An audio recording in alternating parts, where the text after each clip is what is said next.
জীবন থেকে জীবিকা কখনোই বড় হতে পারে না। আপনি সন্ত্রাসীদের চাঁদাবাজি করে এবং তারা বিভিন্ন অপকর্ম করে তারা জীবিকা নির্মাণ করে। এখন কি আমরা সন্ত্রাসীদেরকেও কি লাইসেন্স দিয়ে দেব যে আপনারা জীবিকার জন্য আপনারা সন্ত্রাসী কর্মকাণ্ড করান? এরকম ভাবে অটোরিকশাটাও সেম। বলা যাচ্ছে যে এটি আমাদের জীবনের জন্য অত্যন্ত ঝুঁকিপূর্ণ। অটোরিকশার কারণে আপনার পায়ে চালিত যে রিক্সা আছে তাদের হচ্ছে গিয়ে আপনার জীবিকার উপরে একটা প্রভাব পড়তেছে। পায়ে রিক্সা থেকে আপনার অটোরিকশাতে তাড়াতাড়ি মানে অনেক বেপরোয়া গতির কারণে অনেক জলদি তারা গন্তব্যস্থলে যেতে পারে। এই কারণেই তারা মূলত অটোরিকশা উঠে পায়ে রিক্সা বাদ দিয়ে, কিন্তু তারা জানে না যে এটা বৈজ্ঞানিকভাবে অবৈধ। এটাতে আপনার ক্ষণিকের কর্মঘণ্টা বাঁচাতে গিয়ে আপনি জীবনের একটা ঝুঁকি প্রদান করছেন। আবার দেখা যাচ্ছে অনেক পরিমাণের অটোরিকশা থাকার কারণে আপনার হচ্ছে গিয়ে এগুলা সড়কের মধ্যে যানজট সৃষ্টি করছে। তো মূলত আমাদের কোনো লাভই হচ্ছে না এই অটোরিকশা আপনার সড়কে যানজটের কারণে। এগুলা মূলত আপনার ক্ষতি হচ্ছে। সরকার এখন অটোরিকশার যে সিন্ডিকেটগুলো আছে এগুলো ভেঙে দেওয়া উচিত। আমরা দেখতে পাচ্ছি যে অটোরিকশা তারা নিজেরাই একটা সংগঠন গড়ে তুলছে এবং তারা অবৈধভাবে এটার মানে বৈধতা চাচ্ছে, যে তাদের জীবিকা নামের এই কারণে বৈধতা চাচ্ছে। কিন্তু আমরা এটাই বলতে চাই যে জীবন থেকে জীবিকা কখনোই বড় হতে পারে না।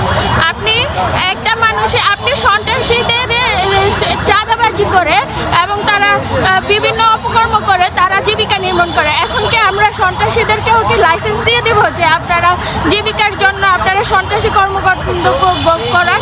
এরকম ভাবে অটোরিকশাটাও সেম।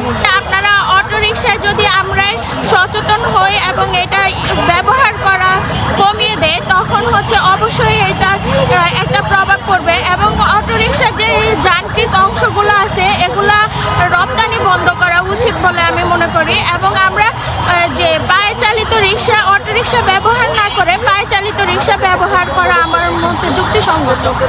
জীবিকা অবশ্যই মানুষের মৌলিক চাহিদা সর্ববৃহৎ একটি গুরুত্বপূর্ণ বিষয়, কিন্তু জীবিকা কখনোই আসলে জীবনের থেকে বড় হতে পারে না।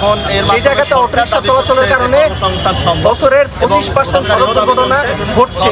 পাশাপাশি আমাদের গেল যে ঈদযাত্রা সেখানে প্রায় 32% সড়ক দুর্ঘটনা ঘটেছে অটোরিকশার জন্য।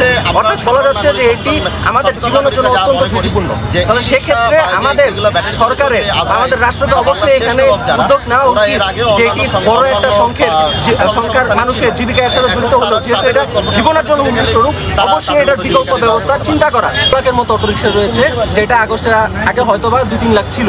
তো সেই জায়গার থেকে অটোরিকশার সংখ্যা বেড়ে যাওয়ার কারণে প্যাডেল চালিত যে রিক্সা যারা অনেক বছর ধরে তাদের জীবিকা নির্বাহ করে আসছিল, বিভিন্ন জায়গায় তাদের কর্মসংস্থান কমে গিয়েছে। বা বিভিন্ন জায়গায় আমরা এটাও দেখতে পাই যে অটোরিকশা চালকদের সাথে প্যাডেল চালিত রিক্সার বিভিন্ন জায়গায় সংঘর্ষ লেগেছে, এক পক্ষ আরেক পক্ষকে ধাওয়া দিয়েছে। অনেক জায়গাতে কিন্তু তাদের বিভিন্ন সমস্যা আমরা দেখতে পাচ্ছি।